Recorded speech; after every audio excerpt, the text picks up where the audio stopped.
All right, last page of the final exam review. Rationalize the denominator. Rationalize.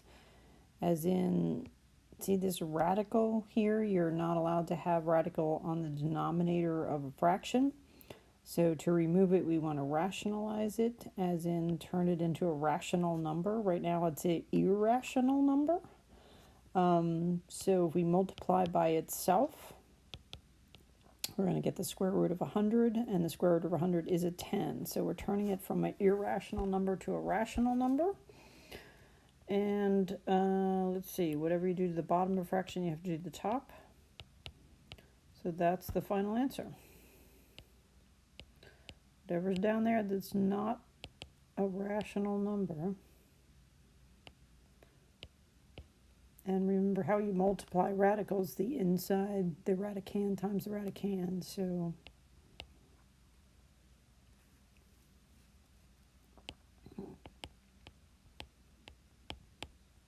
that's it for that one.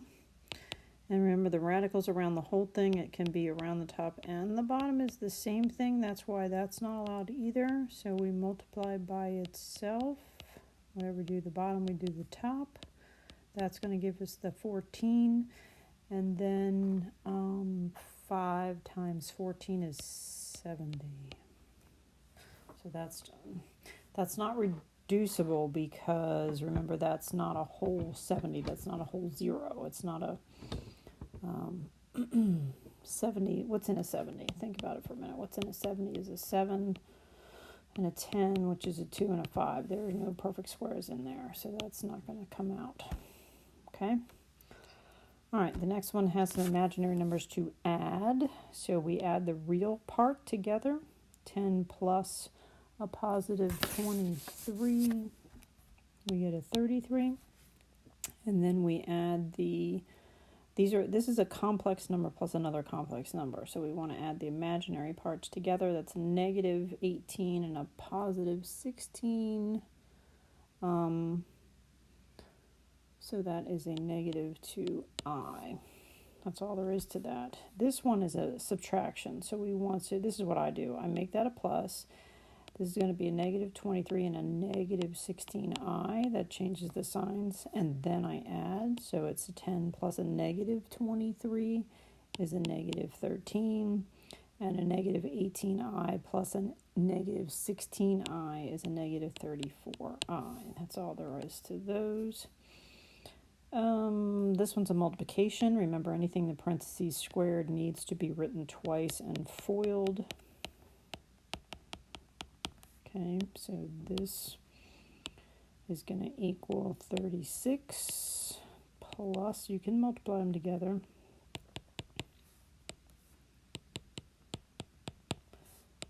And then 4 times 4 is 16, and I times I is I squared. I have like terms here, so this is going to be 36 plus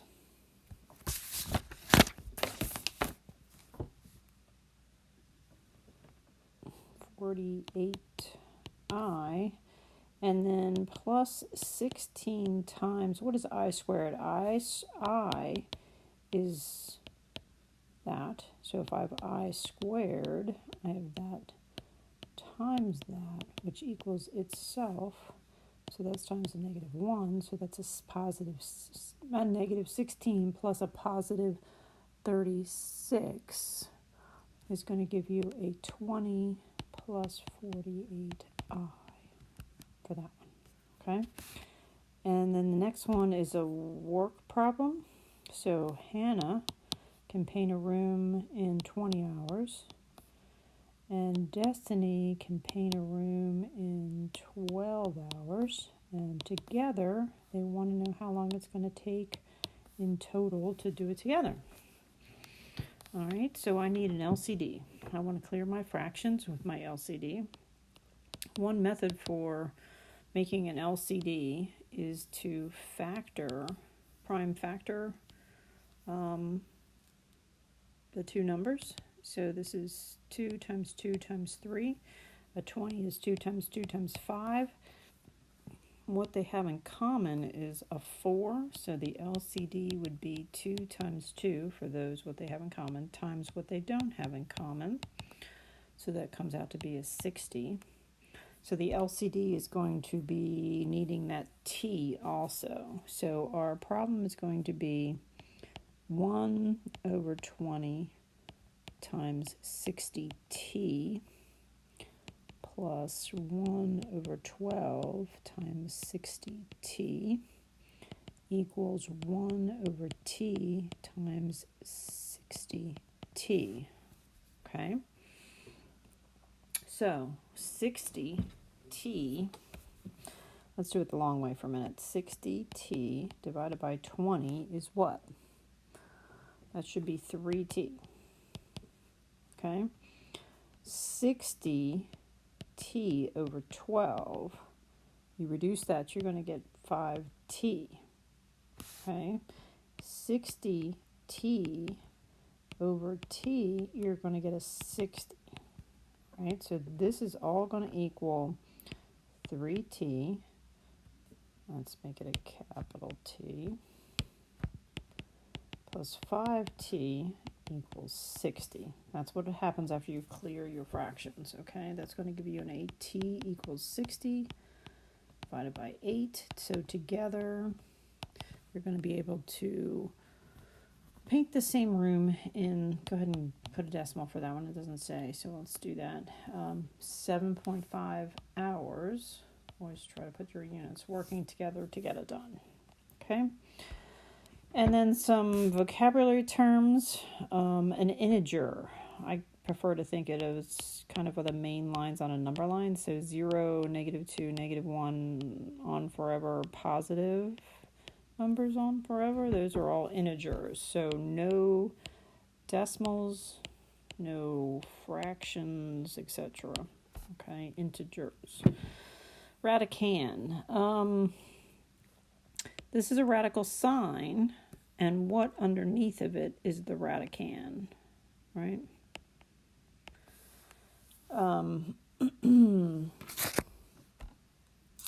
A discriminant is the radicand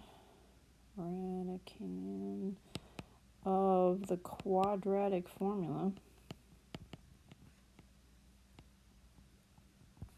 which is b squared minus 4ac. That's what's there, right? The radicand of the quadratic formula. The quadratic formula is x equals negative b or opposite b square root b squared minus 4ac over 2a. Vertex formula. The front part of that, negative b over 2a. Functional notation. If you write f of x, that's how you say that, f of x. That's functional notation for y, basically. The f is the name part of it. That's the named function. And then you're going to be solving, looking for x. So basically this all is kind of the y part. Given that x is whatever number that it is. So that's, if you want to look at that as the x is the input and this is going to be the output. However you want to look at that. But the functional notation looks like that. It's always named and it has two variables there. Okay, the variable in there. Complex numbers have a real part and an imaginary part. So that's the real part. And that's the imaginary part. There's always an I in it. Imaginary unit. Imaginary, I guess they mean that kind of. What does I stand for? Extraneous. We're working along and we get two answers to a problem and one of them doesn't work putting back in. So it makes, extraneous answers makes rational terms or expressions undefined, right? If you've got 1 over x plus 6, x cannot equal -6 because that would make that an undefined term, okay?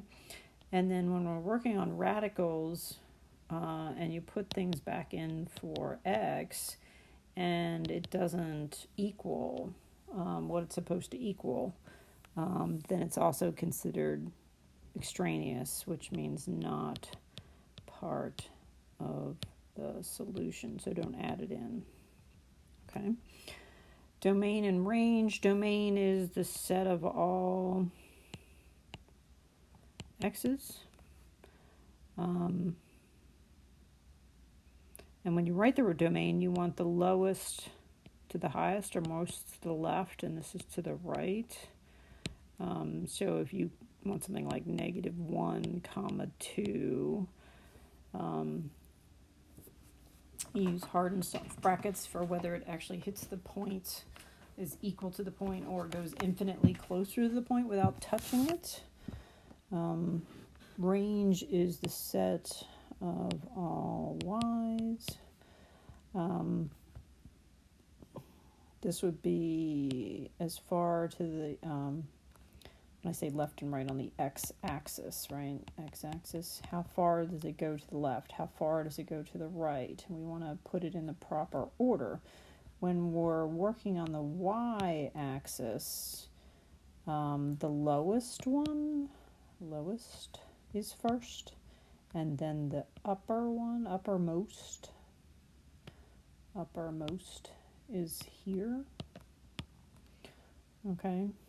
It has to be in that proper order of the y's. How low does it go and how high does it go, in that order. And the Pythagorean Theorem is a squared plus b squared. These are the legs or the sides of something, and then the diagonal or the hypotenuse is always the c part. So the a and b are interchangeable, but not with the c. It has to be special over there, okay? Alrighty, good luck on everything.